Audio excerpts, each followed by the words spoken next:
Hello बच्चों, क्या हाल चाल, कैसे हो। आज का हमारा टॉपिक होगा AC circuit with resistance inductor, resistance capacitor, LCR, तीनों एलिमेंट लेके। इसमें जो रेजिस्टेंस होता है उसको बोलते हैं इम्पीडेंस। जैसे हमने पढ़ा था रेजिस्टेंस, रिएक्टेंस, इम्पीडेंस बोला जाता है इसको। इसके ऊपर कैसे कैसे क्वेश्चन बन सकते हैं वो हमें डिस्कस करना है। क्या क्या बातें होती हैं, क्या क्या खासियत होती है, बेसिक चीज़ें अगर समझ में आ जाती हैं तो हमें कोई दिक्कत आनी नहीं है। तो एलसीआर सर्किट में सबसे पहले पढ़ेंगे हम आरएल सर्किट। ठीक है बेटा, तो पहले बेसिक समझते हैं। एक रेजिस्टर होगा और एक इंडक्टर होगा। इसमें एसी सोर्स लगा दिया, ठीक है। यहाँ जो वोल्टेज होगी वो आरएमएस होगी, करंट जाएगा वो भी आरएमएस होगा। जनरली वोल्टेज को हम मान लेते हैं V = Vm sin omega t, ठीक है। दोनों सीरीज में है, आपको पता है करंट सेम रहेगा सीरीज में। रेजिस्टेंस में सेम फेज होता है और यहाँ पे वोल्टेज लीड करती है। इतनी बातें आपको पता है। IXL वोल्टेज ड्रॉप हो जाएगा, बेसिक बेसिक समझा रहा हूँ। ये करंट जो होता है वो आरएमएस करंट होता है, हम लिख सकते हैं। इतनी बातें समझ में आ गई, ठीक है भाई। वोल्टेज ड्रॉप हो जाएगा। इसके बाद यहाँ सेम फेज में यहाँ इंक्रीज, तो इसमें मैं कह सकता हूँ I का फॉर्मूला होता है I = Im sin omega t - phi। आप सॉल्व कर सकते हैं। तो यहाँ पे आप क्या देख रहे हैं, V leads I by phase of phi. अब ये फेज की वैल्यू कुछ भी हो सकती है, 30, 40, 45, कुछ भी। हम एक सवाल करेंगे इसके ऊपर। इतनी बातें समझ में आ गई कंसेप्चुअल पार्ट के लिए, ठीक है। इसके बाद कोई आपसे पूछे कि भाई फेज डायग्राम बनाओ इसके लिए। अच्छा, इसका इम्पीडेंस Z बोलते हैं। दोनों का रेजिस्टेंस का फॉर्मूला आपको पता है, R² प्लस में XL का स्क्वायर।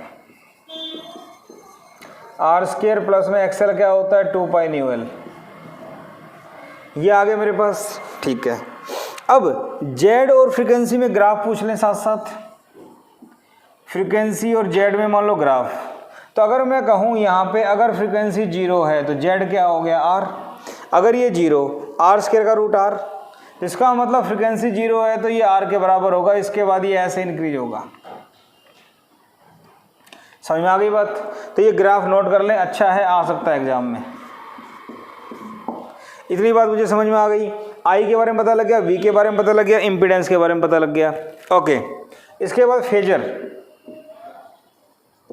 अगर फेजर डायग्राम की बात करें तो यहाँ ले लिया हमने करंट, तो वोल्टेज ड्रॉप यहीं आएगा VR, और ये लीड करता है VL। तो VL और VR इस टाइप से ग्राफ बनेगा, ये इधर जाएगा नेट फाई। तो V लीड्स I बाई ये फेज ऑफ π/2, ठीक है। अगर इसमें आपसे पूछ लें XL और भाई R के बीच में ग्राफ, तो भी ऐसे ही बनने वाला है Z। ये बात समझ में आ रही है, ये बन सकता है ऐसे, ठीक है। तो इम्पीडेंस का फर्क पड़ गया। दूसरा, V और I में फेज एंगल कितना है, इनके ऊपर सवाल बन सकता है। हमें पता होना चाहिए फेज डिफरेंस क्या होता है। V I को लीड करता है, कितने एंगल से करता है, तो tan phi परपेंडिकुलर बटे बेस VL बटे VR। VL क्या होता है, IXL, VR क्या होता है, IR। मैंने बताया यहाँ पे I से I कैंसिल, XL/R। तो बेटा tan phi क्या हो गया, XL/R। तो ये फॉर्मूले आपको याद रखने हैं। आरएल सर्किट में फेज एंगल निकालने का फॉर्मूला, इम्पीडेंस का फॉर्मूला, ग्राफ और ये चीज़ें, और वोल्टेज लीड करती है। ये छोटी छोटी सारी बातें मुझे यहाँ पे पता है। अगर ये मुझे पता है तो आगे सोल्व कैसे करना है वो देखिए। ये थोड़ा सा थ्योरी का, कंसेप्ट का पार्ट था जो आपको याद होना चाहिए। इसके बाद सवाल कैसे बनते हैं वो देखिए। एक तो ये सवाल आ जाए, एक रेजिस्टेंस है और यहाँ पे एक एलिमेंट दे दिया X, AC source V = Vm sin omega t, ठीक है। Current in the circuit is I = Im sin omega t - π/4। Name the element. इस एलिमेंट का नाम बताओ। तो V sin omega t current lag कर रहा है, तो एलिमेंट क्या हो गया, इंडक्टर। बात समझ में आ गई? ये क्या हो गया, एलिमेंट इंडक्टर। बात समझ में आ गई? ठीक है। आरएल सर्किट था, इंडक्टर बन गया। इंडक्टर था, वी लीड कर रहा है, फाइंड फेज एंगल।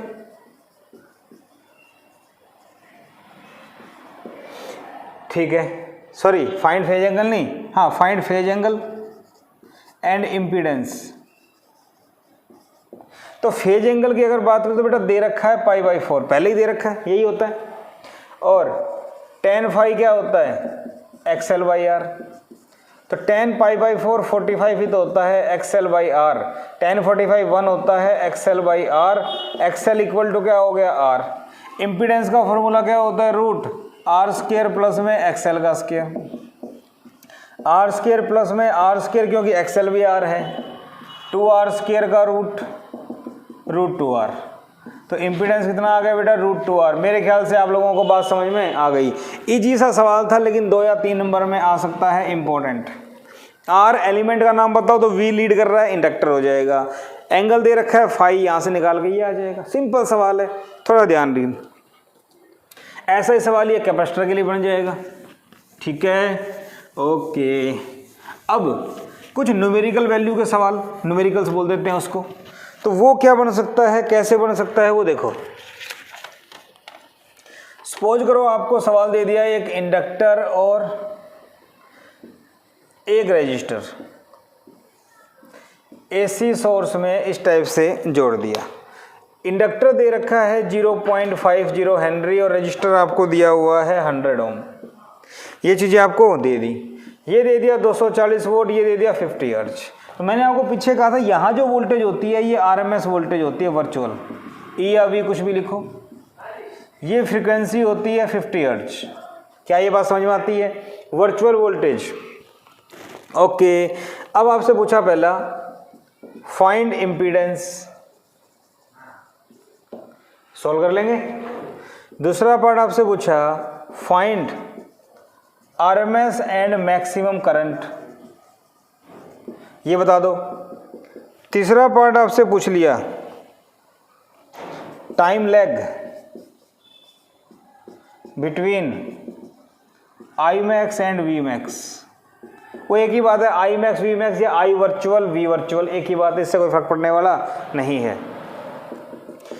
समझा रहा हूँ कैसे करना है, बाकी आपका काम है। सबसे पहले फ्रीक्वेंसी दे रखी है, रेजिस्टेंस है, आर कितना दे रखा है 100 ओम। एक्सएल कितना है नहीं पता, 2 पाई न्यू एल। एक्सएल है 2, पाई कितना है 3.14, फ्रीक्वेंसी कितनी 50, एल कितना है 0.5, 1/2, 2 से 2 कैंसिल। क्या ये बात समझ में आ गई? ठीक है।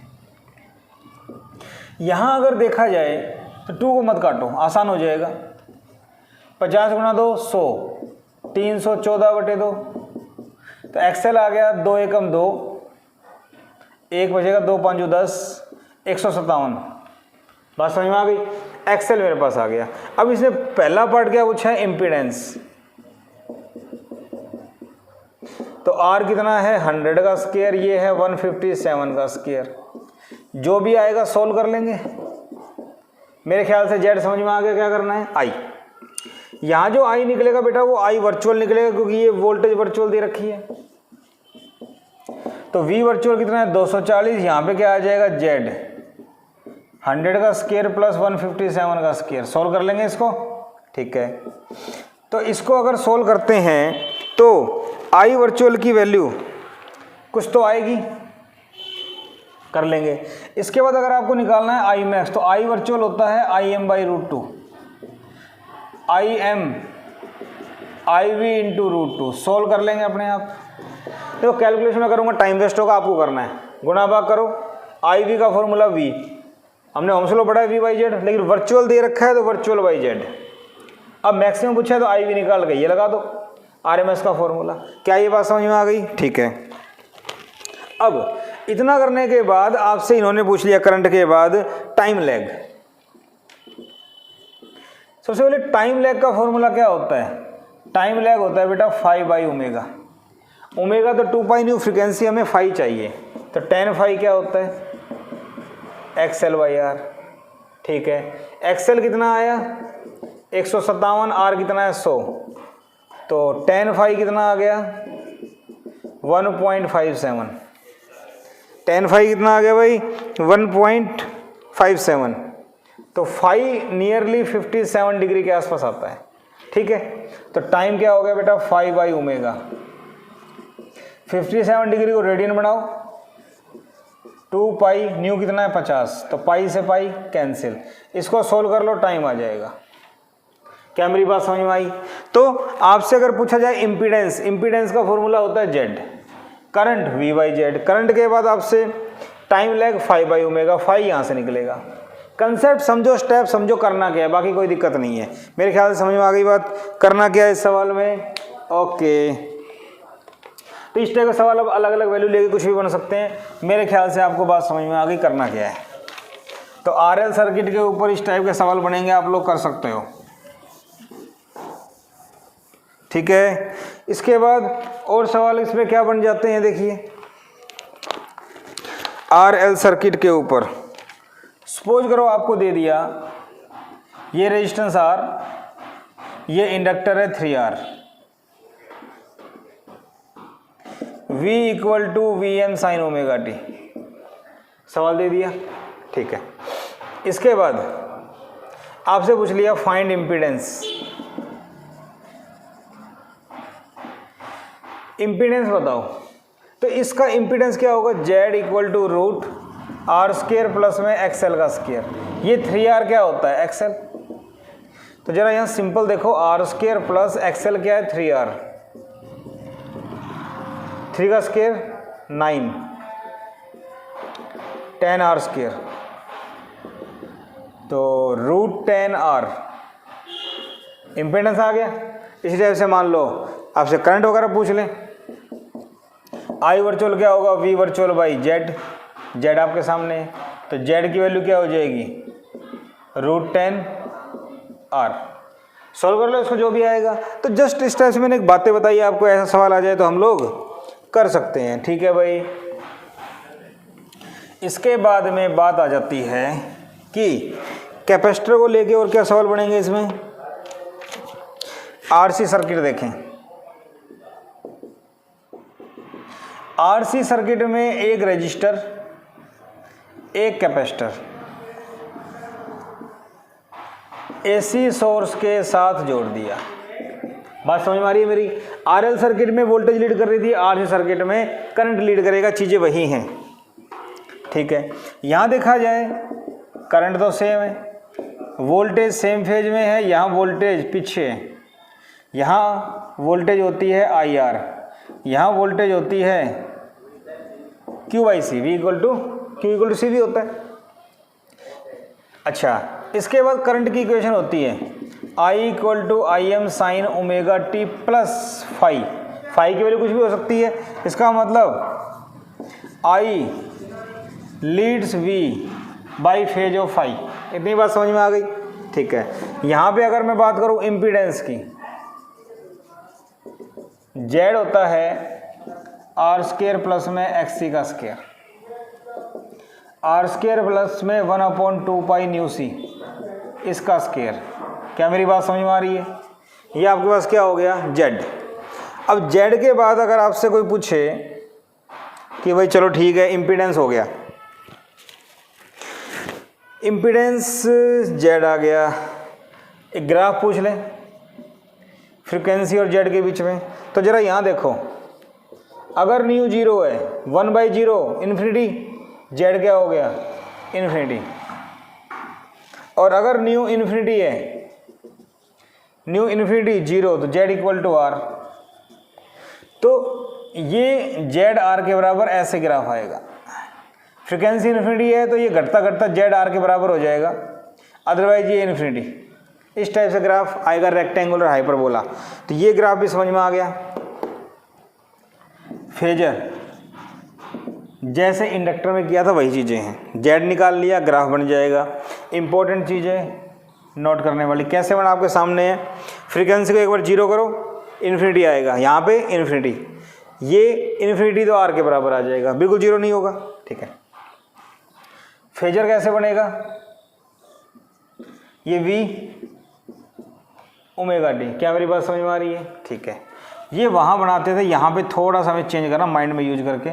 यहाँ करंट लेना है, यहाँ पे VR, VC करंट आगे है तो VC नीचे, तो ये ग्राफ ऐसे बनेगा, ऐसे। तो इसका मतलब करंट लीड कर रहा है, ये नीचे की तरफ है। ठीक है, यहाँ से अगर मुझे फेज एंगल निकालना है tan फाई, tan फाई क्या आएगा? VC बाई IR या VC बाई VR। VC क्या है? IXC IR। tan फाई क्या हो गया? XC by R। इंडक्टर के केस में क्या आया था? XL बाई R, ये आ गया XC बाई R, बाकी सब कुछ सेम है। तो फेज एंगल का फॉर्मूला क्या होगा? इम्पीडेंस का फॉर्मूला क्या होगा? ग्राफ कैसे बनेगा? ये छोटी छोटी सारी बातें आपको आनी चाहिए। ठीक है भाई, इतनी बातें समझ में आ गई। अब वही सवाल कैसे बनेंगे इसके ऊपर देखिए। सपोज करो ऐसे ही एक दे दिया जाए, ये रेजिस्टेंस है, ये कैपेसिटर है, और कैपेसिटर मत दो, एक बॉक्स बना दो X। ये AC सोर्स है, AC सोर्स दे दिया V equal to VM sine omega t. Current flowing in this circuit IM sine omega t plus pi by 4। तो करंट यहां पे लीड कर रहा है, I leads V by pi by 4। तो फेज एंगल कितना हो गया? Pi by 4। आपसे पूछे तो बता दोगे पीछे वाले सवाल की तरह। फेज एंगल इतना हो गया, I लीड कर रहा है, इसका मतलब कैपेसिटर है। ये क्या है? कैपेसिटर। इतनी बात समझ में आ गई। अब ये कैपेसिटर है, फाइंड इम्पीडेंस। तो इम्पीडेंस क्या होगा? देखो tan phi XC by R, tan pi by 4 45, tan 45 1 होता है, तो XC और R बराबर आ गए। ये बराबर आ गए तो Z का फॉर्मूला क्या होता है? R स्क्वायर प्लस में XC का स्क्वायर, R स्क्वायर प्लस में R square, 2R square root 2R। क्या वही सवाल हो गया पहले जैसा? जस्ट फिलिंग प्लस माइनस की, ये मेरे को याद दिलाना था आपको। बाकी इन सवालों में कोई कुछ बात नहीं है। ठीक है भाई, ऐसा सवाल भी आ जाएगा तो हम लोग कर लेंगे। अच्छा, न्यूमेरिकल्स क्या बन जाते हैं इसके ऊपर, वो देखो। सपोज करो आपको दे दिया एक रजिस्टर, एक कैपेसिटर और एक ये AC सोर्स। ठीक है, इतनी बात आपके समझ में आ गई। कैपेसिटर आपको दिया हुआ है 100 माइक्रोफैरड का, रेजिस्टेंस आपको दिया हुआ है 40 ओम का, वोल्टेज जो आपको दे रखी है 110 वोल्ट है और फ्रीक्वेंसी दे रखी है 60 हर्ट्ज। तो ये RMS वोल्टेज है, पहली बात R पता है। XC निकालना पड़ेगा। XC क्या होता है? 1/2 पाई न्यू C। सॉल्व कर लेंगे आप, फॉर्मूला मैंने बता दिया, 1/2 pi nu C 100 micro. Solve करेंगे, आपका आंसर आ जाएगा। ठीक है, ओके, 2 0 कर लेंगे, 100 जो भी आएगा। इसके बाद अगर आपसे पूछे कि भाई करंट बताओ, तो XC के बाद क्या निकालना आ जाए? इम्पीडेंस। वही सवाल पहले वाले, इम्पीडेंस क्या होता है? Z R स्क्वायर प्लस में XC का स्क्वायर। XC निकल जाएगा, यहाँ से Z सोल्व कर लेंगे, वैल्यू पुट करने आपको आनी चाहिए। फिर आपसे पूछे मान लो RMS करंट, V वर्चुअल दिया हुआ है, यहाँ से Z आ जाएगा, IV निकाल लेंगे। IV के पूछे I max पीछे बताया था, अरे IV equal to I max by root 2, ये आ जाएगा। मान लो आपसे कोई पूछे फेज एंगल क्या होगा? बोलो R सर्किट का फेज एंगल है XC बाई R। XC को सोल्व कर लेंगे, R आपके पास है, वैल्यू पुट करो, फाई निकाल लो। क्या मेरी बात समझ में आ गई? ठीक है, यहाँ मैं वैल्यू पुट करूँगा, सोल्व हो जाएगा, लेकिन टाइम लगेगा, तो आप अपनी वैल्यू प्रैक्टिस कीजिए, पेपर में तो आपको ही करना है। स्टेप मैंने बता दिए कैसे कैसे सोल्व करना है। XC निकालो, Z निकालो, I निकालना है तो V बाई Z, एंगल निकालना है तो ये निकाल लो। ठीक है बेटा, कर सकते हो मेरे ख्याल से। ठीक है भाई, अच्छा जी, ये भी समझ में आ गया। इसके बाद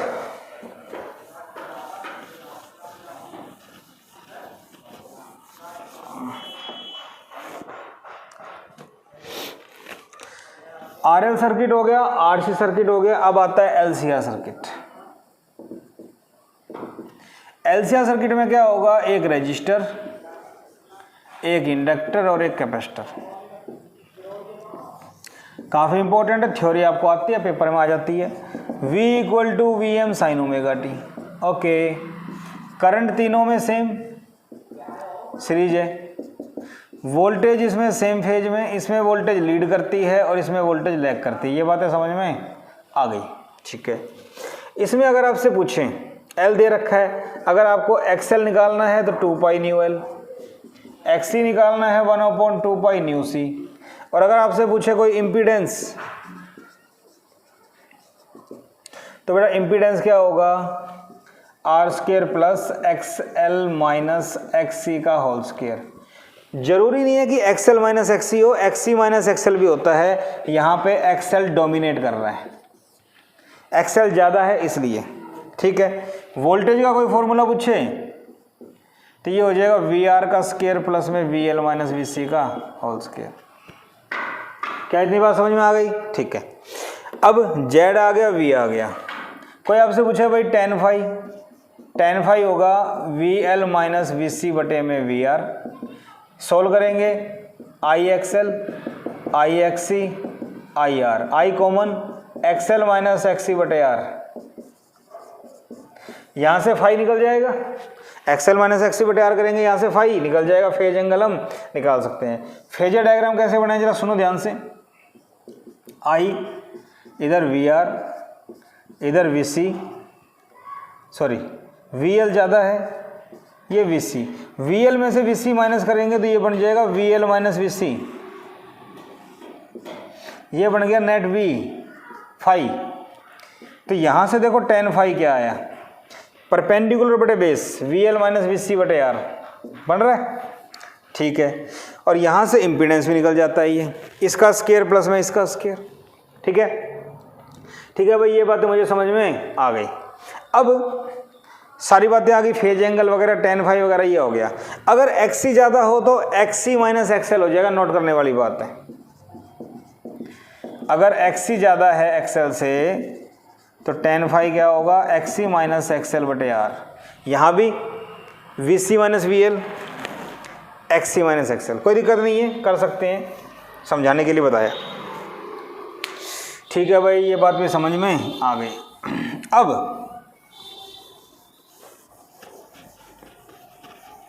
एक बात और, इनके ऊपर जो वोल्टेज ड्रॉप होगी VR, VL, VC,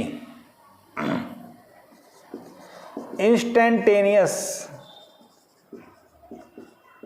value of voltage on RL and C। और यहाँ में लिखो sum of instantaneous value of voltage on RLC is equal to source voltage. Resistor, inductor, capacitor के ऊपर जो इंस्टेंटेनियस वोल्टेज होगी उनका सम सोर्स वोल्टेज के बराबर होता है। एक नंबर का सवाल बन सकता है, but sum of RMS voltage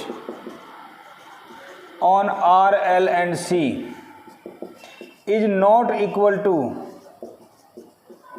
source voltage. नहीं होता बराबर, क्यों? Because they are not in same phase. Same phase में नहीं होता, क्योंकि VR जो होता है वो इस लाइन के अलॉन्ग होता है, VL इसके साथ 90 एंगल पे, VC इसके साथ 90 एंगल पे, तो फेज अलग अलग है। और VL और VC में कितना एंगल है? 180। एक नंबर का सवाल बन सकता है, VL और VC में फेज एंगल कितना है? 180, क्योंकि अपोजिट है, एक ऊपर एक नीचे, तो दोनों में फेज एंगल कितना हो गया? 180। तो सेम फेज में नहीं है, इसलिए ऐसा होता है। यही सेम कंसेप्ट RL सर्किट में।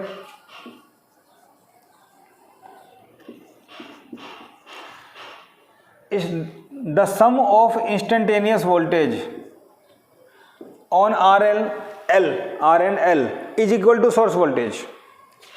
इंस्टेंटेनियस वैल्यू सेम है, बट RMS वोल्टेज का सम इसके बराबर नहीं होगा क्योंकि सेम फेज में नहीं है। आरएमएस वोल्टेज क्या होगी, VR का स्क्वायर प्लस में VL का स्क्वायर। आरएमएस वोल्टेज ऐसे राइट आएगी। अगर मैं डायरेक्ट जोड़ता हूं तो इसके बराबर नहीं होता क्योंकि सेम फेज में नहीं है। पेपर में सवाल आ जाता है sum of RMS voltage across RLC is equal to source voltage, if not why explain, 2 number में आ जाए। तो आपको लिखना पड़ेगा सेम फेज में नहीं है बट इंस्टेंटेनियस होता है। इतनी बात समझ में आ गई। ऐसे ही RC के अंदर, ठीक है भाई, ये बात समझ में आ गई। ये हम कर देंगे, फेजर डायग्राम बना दिया मैंने, 10 फाई वगैरह बता दिया, सब बता दिया। इतना कर लेंगे। इसके बाद देखो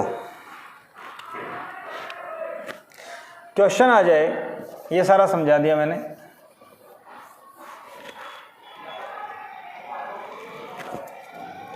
एक क्वेश्चन इसके ऊपर बन जाए, क्या, X Y Z 3 elements X Y Z are connected in series with the AC source. ठीक है, 3 एलिमेंट हैं X Y Z, AC source से जोड़ दिया। 4X V and I in same phase, मैं थोड़ी लैंग्वेज को चेंज कर रहा हूँ। 4Y V lead I, for Z I lead V, name the elements, find impedance, draw phasor diagram and find phase angle। Conceptual question है, theory बना के दे दिया।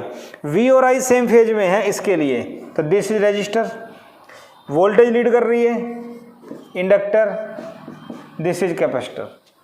X रजिस्टर, Y इंडक्टर, ये कैपेसिटर, तो तीनों बन जाएंगे। नेम, इम्पीडेंस का फॉर्मूला क्या होता है इसके लिए, R square plus XL minus XC का होल स्क्वायर। जब कुछ भी गिवन नहीं है तो ये मान लो। फेजर डायग्राम बना देंगे,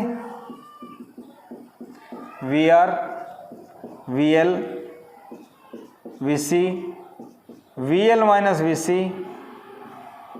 V phi, phase angle tan phi equal to VL minus VC बटे VR। सोल्व करोगे तो XL minus XC by R पता करवा चुका।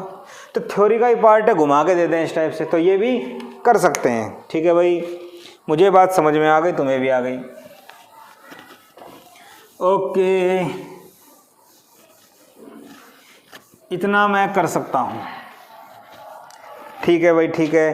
अब इसके ऊपर न्यूमेरिकल की तरह क्या सवाल बनेगा, देखो। एक रेजिस्टेंस है R 100 ओम, इजी सवाल बना रहा हूँ मैं थोड़ा सा। XL दे दिया आपको 20 ओम, XC दे दिया आपको 10 ओम, यहाँ AC सोर्स लगा दिया 200 volt 50 hertz. Find impedance, maximum current और फेज एंगल। क्वेश्चन मैंने थोड़ा आसान कर दिया क्योंकि मैंने यहाँ पे L और C नहीं दिया। L और C गिवन होता है, XL निकालना होता है 2 pi nu L 1/2 pi nu से डायरेक्ट हो गया। तो Z का फॉर्मूला क्या होता है, R square plus XL minus XC का होल स्क्वायर। जरा सॉल्व करें। R 100, XL 20 माइनस 10, चलो कम कर लो इसको, 20 इसको मानो, इजी हो जाएगा 20। तो ये कितना आ गया भाई, ये आ गया 20 का स्क्वायर 400, 10 का स्क्वायर 100, 500। इम्पीडेंस की ओम होती है आई मैक्स। तो पहले आई वर्चुअल निकाल लें, वी वर्चुअल 200, ये कितना है 500, रूट 500 का मतलब 10√5, 500 का मतलब 100 × 5, तो 100 का रूट 10, 20/√5 एम्पियर। आई मैक्स क्या होता है, √2 IV। 20/√5 IV √2, तो ये हो गया 20 इंटू में √2/5। ये भी समझ में आ गया। आई मैक्स के बाद आपसे पूछा tan phi, तो tan phi होता है भाई XL माइनस XC बटे में R। XL 20, ये 10, R 20, 10/20 1/2। तो भाई tan phi कितना आ गया, 1/2। phi आ गया tan इनवर्स 1/2। सॉल्व हम कर लेंगे इसको। तो इस टाइप से हम लोग इसको सॉल्व कर सकते हैं। L आ जाए, C आ जाए तो भी सॉल्व कर सकते हैं, पीछे करवाए वैसे ही है। तो इनमें टाइम वेस्ट नहीं करना हमें। ओके, ये सवाल भी कर लेंगे।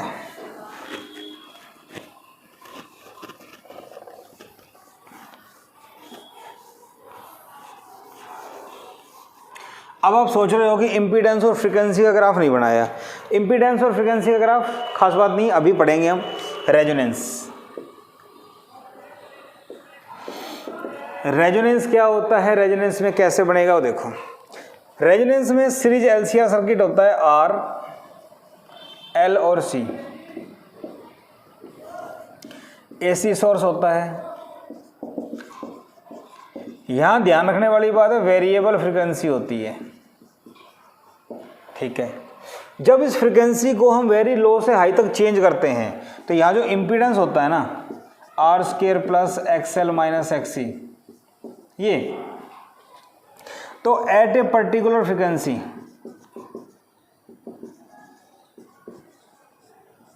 न्यू R रेजोनेंस फ्रीक्वेंसी, इस पे क्या होगा, XL और XC बराबर हो जाएंगे, और XL और XC बराबर हो जाएंगे तो Z equal to √R² plus 0, Z equal to R, सब 0 हो गया, Z R का मतलब मिनिमम।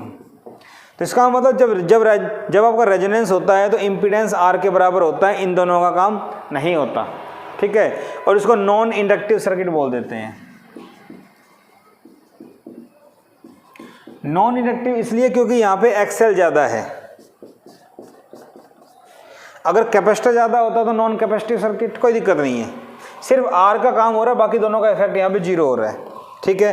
रेजोनेंस जब होगा तो ZR के बराबर होगा। तो I का फॉर्मूला क्या होगा, V/Z। Z क्या है, R, तो I virtual V virtual by R।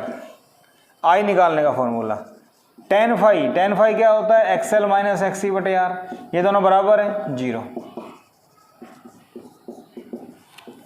तो जब रेजोनेंस होता है फेज एंगल 0 होता है, ZR के बराबर होता है मिनिमम, करंट होता है मैक्सिमम।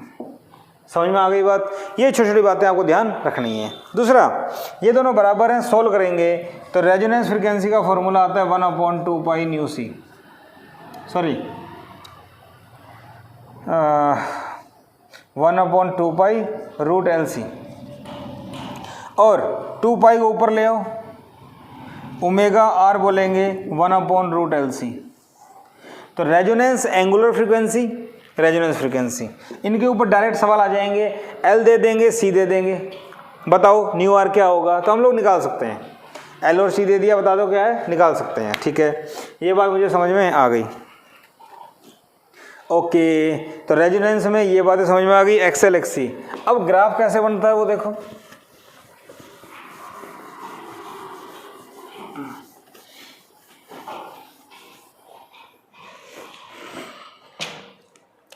रेजोनेंस में फ्रीक्वेंसी चेंज हो रही है तो करंट और फ्रीक्वेंसी या ओमेगा का ग्राफ बनता है, ठीक है भाई।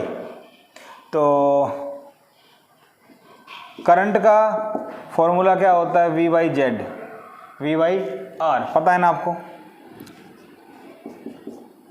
R² plus XL 2 pi nu L minus 1/2 pi nu C, और इसका रूट, ऐसा होता है। तो एक टाइम पे फ्रीक्वेंसी 0 है तो क्या होगा क्या नहीं होगा ये निकालना हमें। क्या मेरी बात समझ में आ रही है। अगर फ्रीक्वेंसी 0 है तो न्यू 0 1/0 इन्फिनिटी, सारा infinity I 0,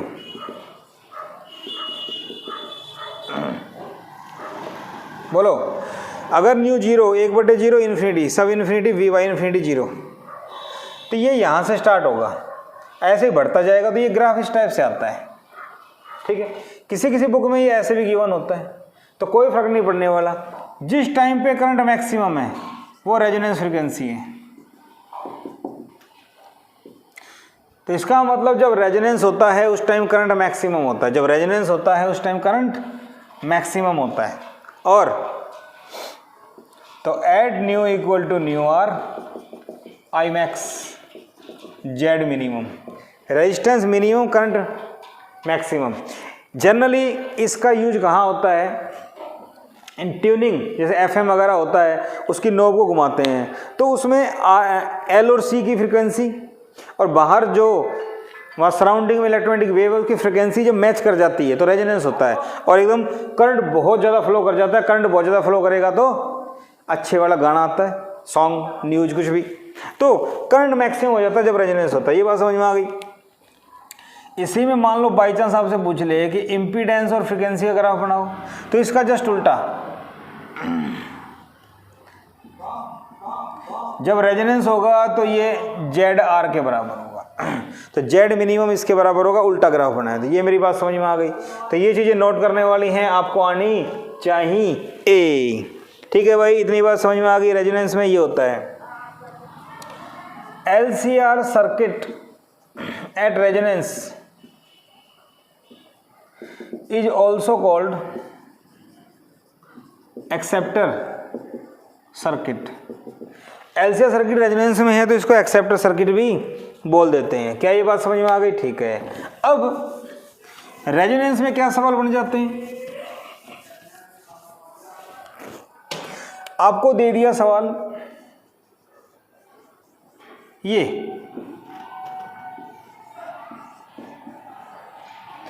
240 volt 50 hertz, are they दिया 100 ओम 10 ओम, एल दे दिया 2 हेनरी, सी दे दिया 4 माइक्रोफैरड, कुछ भी दे दिया, मैंने अपनी वजह से ले लिया। ठीक है।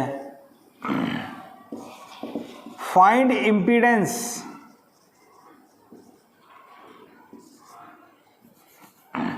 ऑफ सर्किट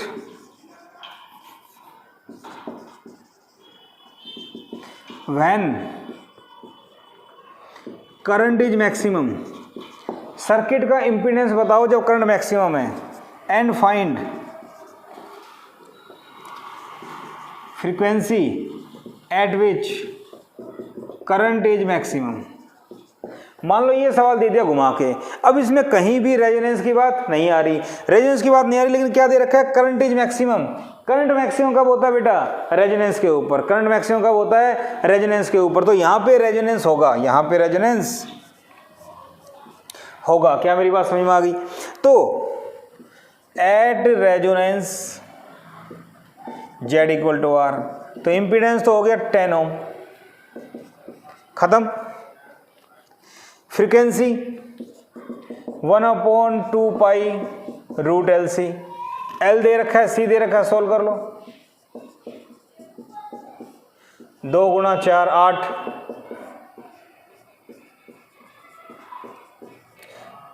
ये जो भी आया इसको सोल्व कर लो, आपका आंसर आ जाएगा। क्या मेरी बात समझ में आई? अगर आपसे ये कहते हैं करंट मैक्सिमम नहीं है, करंट मिनिमम है, तो भी हम कह सकते हैं। ठीक है। तो करंट मैक्सिमम या इम्पीडेंस मिनिमम, इस टाइप के सवाल आ जाए। अच्छा, इसी सवाल को मान लो और कैसे पूछ लें, find I max in circuit if phase angle between V and I is 0। अब बताओ, कोई रेजोनेंस का नाम नहीं आया, लेकिन फेज एंगल की बात करते V और I में, करंट और वोल्टेज में फेज एंगल 0 है, तो फेज एंगल 0 कब होता है? At resonance. तो फेज एंगल 0 रेजोनेंस में होता है, तो Z तो हो गया 10। ठीक है। I निकालना है, I वर्चुअल क्या होगा? V virtual by Z। V virtual कितना है? 240। ये कितना है? 10। I वर्चुअल कितना आ गया? 24। I मैक्स, आई वी क्या होता है? I max by root 2। I max क्या आ गया? क्रॉस मल्टीप्लाई, तो रूट 2 आई वी कितना है? 24। 24√2 एम्पियर। ये क्या इस टाइप से मेरी बातें समझ में आ रही है मैं क्या बोल रहा हूँ? फेज एंगल 0 दे दें, करंट मैक्सिमम दे दें, इम्पीडेंस मिनिमम दे दें, तो बातें रेजोनेंस की हैं। क्लियर? मेरे ख्याल से बात समझ में आ गई। रेजोनेंस के ऊपर क्या क्या सवाल बन सकते हैं। ठीक है भाई, ओके, ये बात भी मुझे समझ में आ जाती है। ठीक है भाई, ठीक है ठीक है ठीक है। और क्या बन सकता है? देखो अगली टर्म हमारे पास आती है क्वालिटी फैक्टर। बहुत इंपॉर्टेंट टॉपिक है, कंसेप्चुअल पार्ट बनता है, रेजोनेंस के ऊपर ही बेस्ड है, रेजोनेंस का ही फंडा है। क्वालिटी फैक्टर को बोलते हैं sharpness at resonance. Quality factor क्या होता है? 1/R√L/C। फॉर्मूले की बात कर रहा हूँ, याद कर लो। क्वालिटी फैक्टर होता है VL/VR, क्वालिटी फैक्टर होता है VC/VR। इसको मैं लिख सकता हूँ IXL/IR, XL/R, IXC/R, XC/R लिख सकता हूँ। इसको लिख सकता हूँ ωL/R, इसको लिख सकता हूँ 1/ωc, तो R नीचे था ही, XC 1/ωc होता है। ये सिंप्लीफाइड फॉर्मूले हैं जो आपको पता होना चाहिए। अगर कोई आपसे बात करे भाई डेफिनेशन बताओ, तो डेफिनेशन क्या बनेगी? Quality factor is the sharpness at resonance. मतलब मैंने कहा ना एक FM है, उसको ट्यून कर रहे हैं तो उसकी फ्रीक्वेंसी बाहर की फ्रीक्वेंसी से मैच कर जाएगी, जैसे 93.5 मिर्ची, तो बहुत तेजी से करंट फ्लो करेगा और गाना आएगा, अच्छे वाला सॉन्ग आएगा। तो कई बार क्या होता है, गाना जो आ रहा है उसकी ना साउंड क्वालिटी अच्छी नहीं होती, आवाज़ बाहर की डिस्टर्बेंस होती है, तो उसका क्वालिटी फैक्टर कम है। और एक बिल्कुल शार्प आवाज़ आ रही है, क्वालिटी फैक्टर ज़्यादा है। तो क्वालिटी फैक्टर डिपेंड कर रहा है 1/R√L/C। रेजिस्टेंस जितना कम होगा क्वालिटी फैक्टर उतना ही ज़्यादा होगा। R अगर कम है तो क्वालिटी फैक्टर ज़्यादा है, C भी अगर कम है क्वालिटी फैक्टर ज़्यादा है। जब ये ट्यूनिंग करते हैं तो कैपेसिटेंस चेंज होती है। इतनी बात समझ में आ गई? ठीक है भाई, क्वालिटी फैक्टर का फॉर्मूला ये होता है 1/VL/VR, VC/VR, sharpness at resonance होता है। ठीक है भाई, इसके बाद क्वालिटी फैक्टर के लिए अगर मैं एक ग्राफ बनाऊं, करंट और फ्रिक्वेंसी का बनाया था हमने, ये होता है ओमेगा ले लो, रेजोनेंस फ्रिक्वेंसी। अगर मैं यहां लूं दिस इज ω1, दिस इज ω2, ठीक है। RMS करंट की बात करें, Imax/√2, मेरी बात समझ रहे हो? This is Imax, this is Imax/√2, ठीक है। तो ये इतना आ गया। अगर मैं इसको बोलता हूँ डेल्टा ओमेगा, इसको भी डेल्टा ओमेगा, तो डेल्टा ओमेगा हो गया ωR - ω1, ω2 - ωR लिख सकते हैं, ठीक है। ω2 - ω1 यहाँ से यहाँ तक 2 डेल्टा ओमेगा, इसको बोलते हैं बैंडविड्थ। क्या बोलते हैं इसको? बैंडविड्थ, ठीक है। यहाँ से क्वालिटी फैक्टर की और डेफिनेशन है ωR/2 डेल्टा ओमेगा। कैसे?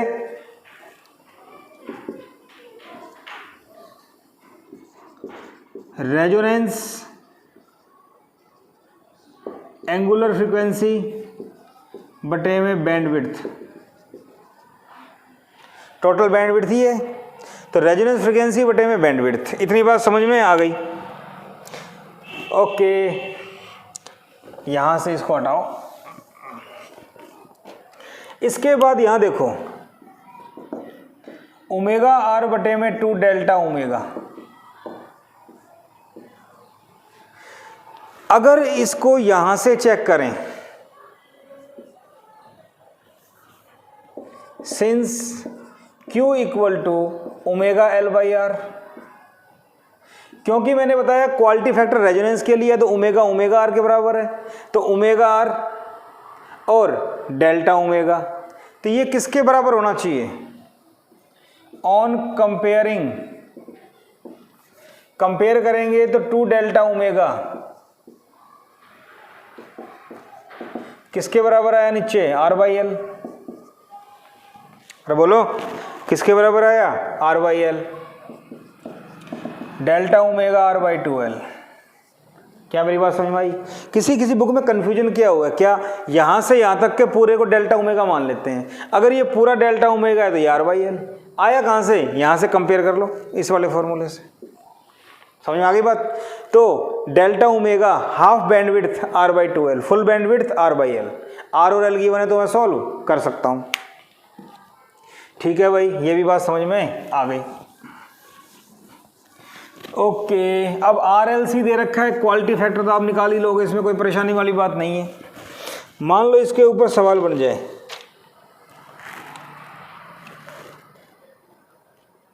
क्या सवाल बन जाए, देखो आर एल सी, आर दे रखा है 40 ओम, एल दे रखा है 2 हेनरी, सी दे रखा है 4 माइक्रोफेरेड, कुछ भी। ये आपको दिया हुआ है 200 वोल्ट, ये दे रखा है 50 हर्ट्ज। वैल्यू में कुछ भी ले सकता हूँ, सवाल इसी टाइप के आते हैं बोर्ड में। ठीक है, फाइंड क्वालिटी फैक्टर या क्यू फैक्टर, तो क्यू फैक्टर होता है 1/r रूट एल बाई सी। मेरे ख्याल से सोल्व कर लेंगे। 1/r 40, एल कितना है 2, ये कितना है 4, तो 1/40 रूट 2, आंसर आ गया। इसी टाइप से आपको एक ग्राफ दे दें करंट और ओमेगा में, या करंट और फ्रीक्वेंसी में। फ्रीक्वेंसी दे रखी है 50 हर्ट्ज, जहां करंट मैक्सिमम है, करंट जहां मैक्सिमम है वो दे दिया 50 हर्ट्ज, और ये दे रखा है आई मैक्स बाई रूट 2 के लिए ये दे दी 30 और ये दे दिया 70। क्या मेरी बात समझ में आ रही है? ठीक है, फाइंड क्वालिटी फैक्टर। इस सवाल में क्या करें, क्वालिटी फैक्टर होता है ओमेगा आर बटे में 2 डेल्टा ओमेगा। ओमेगा आर कितना है 50, 2 डेल्टा ओमेगा ये बराबर 70 माइनस 50 20, 50 माइनस 30 20, 5/4। मेरी बात, जस्ट मैंने ऐसे एग्जांपल लिया, तो ऐसा सवाल बन जाए तो भी आप लोग सोल्व कर सकते हो। और अगर ये गिवन ना हो, मान लो ये हो गया, अगर ये गिवन ना हो, आर और एल गिवन हो, तो डेल्टा ओमेगा क्या आ जाएगा, R by 2l। R L से सोल्व कर लो इसको। ठीक है, आर और एल गिवन हो तो ये भी सोल्व। बहुत कम चांसेस हैं इस टाइप के सवाल आने के, लेकिन फिर भी आ जाए तो आप लोग कर सकते हो। तो क्वालिटी फैक्टर क्या होता है, शार्पनेस एट रेजोनेंस, और इसकी वैल्यू आ जाए तो हम सोल्व कैसे करें, फॉर्मूले आपके सामने है। ठीक है, और क्वालिटी फैक्टर जनरली रेजोनेंस के लिए काम करता है। तो ये सारी बातें आपको समझ में आ गई। एलसीआर सर्किट क्या होता है, आरएल सर्किट क्या होता है, एलसीआर सर्किट क्या होता है, सब बातें, हर टाइप के क्वेश्चन जो बन सकते थे हमने यहाँ पे डिस्कस किए। उम्मीद है आपको सारे कंसेप्ट, सारे छोटे छोटे पॉइंट्स कैसे बन सकते हैं समझ में आ गए होंगे। तो वीडियो को लाइक कीजिए, शेयर कीजिए और बने रहिए आपका अपना channel physics classes bye Manoj Gupta के साथ, ताकि बोर्ड में आप टॉप कर सकें, अच्छे मार्क्स लेके आ सकें। बने रहिए, थैंक यू, बाय।